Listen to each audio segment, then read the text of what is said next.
ओम नमः शिवाय। शिवजी सदा सहाय। ओम नमः शिवाय। गुरुजी सदा सहाय। भक्त सदा भक्त रहेगा।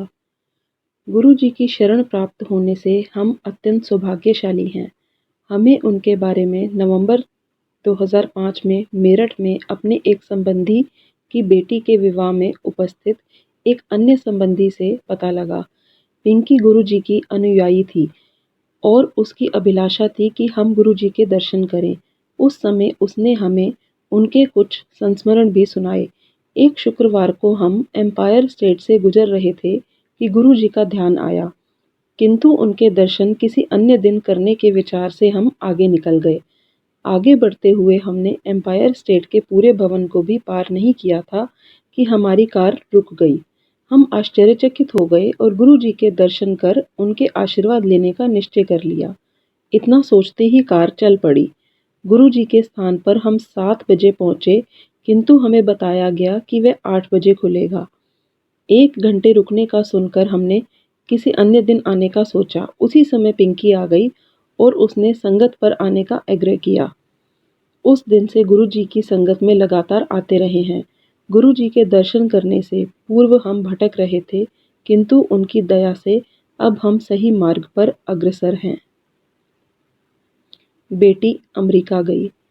हमारी पुत्री रक्षिता को अमेरिका के एक विश्वविद्यालय में एमबीए पाठ्यक्रम में प्रवेश के लिए 15 जनवरी 2006 तक पहुंचना था, किंतु उसके दस्तावेजों में कुछ अड़चन थी जिसे न्यायालय से सत्यापित करवाना आवश्यक था, किंतु उस समय न्यायालय शीतावकाश के लिए बंद थे। फिर गुरु जी की दया से एक न्यायाधीश आकर बैठे और उसके पत्रों को सत्यापित कर दिया। वह अमेरिका जा सकी और 18 जनवरी को विश्वविद्यालय पहुंची। गुरु कृपा से 3 दिन की देरी को अनदेखा करते हुए विश्वविद्यालय के अधिकारियों ने उसे प्रविष्ट कर लिया।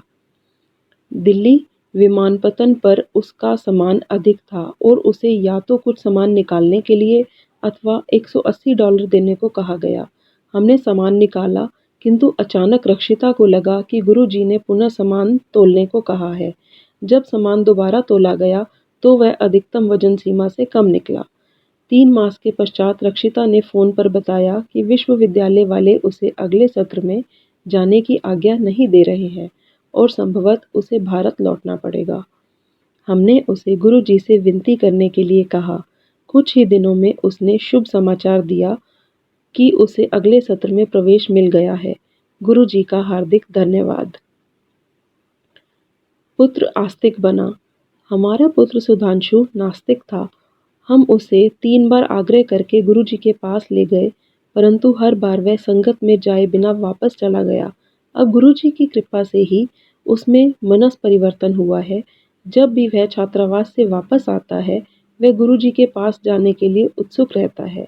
वह संदर्भ जिसने उसमें यह परिवर्तन किया वह वर्णनीय है। वह अपने 3 मित्रों के साथ एक टैक्सी में कालका जा रहा था। वह कुछ ही दूर गए होंगे कि उनकी टैक्सी के सामने से आते हुए एक ट्रक से भीषण दुर्घटना हो गई, जो लकड़ियों से लदा हुआ था। टैक्सी बुरी प्रकार से क्षतिग्रस्त हुई थी। ट्रक के सामने के पहिए टूट गए और वह पलट गया था। चमत्कार था कि उसके 5 सवार सुरक्षित रहे। उनको मामूली चोटें ही आई थी। सुधांशी के जीवन की रक्षा के लिए गुरु जी ने 4 अन्य लोगों को और बचाया था। सर्व विद्यमान स्वामी। गुरुजी छोटी से छोटी बातों का भी ध्यान रखते हैं। 2005 की शीत ऋतु में एक उपचार के लिए गुरुजी ने हमें प्रतिदिन यमुना पुल पर जाने का निर्देश दिया था। एक बार एक चढ़ाई पर हमारी कार रुक गई। हमने उसको धक्का देकर चलाने का विफल प्रयास किया। उसके बाद गुरुजी से विनती करी। अचानक 2 सिख युवक कहीं से आए और उन्होंने हमारी सहायता करी। उन्होंने कार को धक्का लगाया और उसके चलने के तुरंत बाद पता नहीं कहाँ अदृश्य हो गए। गुरु जी ने हमें स्वप्न में भी दर्शन दिए हैं। एक बार मेरे पति अनिल को प्रातःकाल सोते हुए स्वप्न आया कि गुरु जी ने उसे प्रसाद में मिठाई दी, किंतु जब उन्होंने अपना हाथ खोला तो उसमें धन था। गुरु जी सर्वज्ञाता और सर्वशक्तिमान है।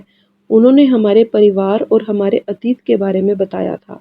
उदाहरण उन्होंने अखिल भारतीय आयुर्विज्ञान संस्थान में हुई अनिल की गंभीर शल्य चिकित्सा के बारे में बताया, जिसके कारण वे आज भी जीवित हैं। गुरुजी ने अनेकों असाध्य रोगों का उपचार किया है। उन्होंने कैंसर और अन्य अनेक गंभीर रोगों की चिकित्सा करी है। वास्तव में गुरुजी का उपचार चिकित्सकों की विफलता के पश्चात आरंभ होता है। गुरुजी की शरण में आने पर स्वाभिमान को नष्ट कर देना चाहिए। उनकी संगत में आए हुए प्रत्येक व्यक्ति को उनके दर्शन के संपूर्ण फल प्राप्त करने के लिए धैर्य के साथ स्वच्छ मन, स्वच्छ हृदय और पूर्ण आस्था अनिवार्य है। गुरु जी का मुख्य उद्देश्य मानवता के कष्टों को दूर करना है। वह बिना किसी भेदभाव के सबका भला करते हैं और सर्व विद्यमान होते हुए भूत, वर्तमान और भविष्य जानते हैं। आनंद और मोक्ष की यह विभूति विद्वानों का अंतिम लक्ष्य है। सर्व विद्यमान प्रभु की कृपा से ही हमें लौकिक और अलौकिक अर्थ की प्राप्ति होती है। उन्हीं की दया से संगत के सदस्य अपनी समस्त आशाएं पूर्ण कर सकते हैं। गुरु जी की उपस्थिति से हम अत्यंत भाग्यशाली हैं। वह हमारे कष्ट और विपदाओं को दूर करते हैं। कहते हैं कि जिस भक्त पर आप कृपा करेंगे नष्ट नहीं हो सकता।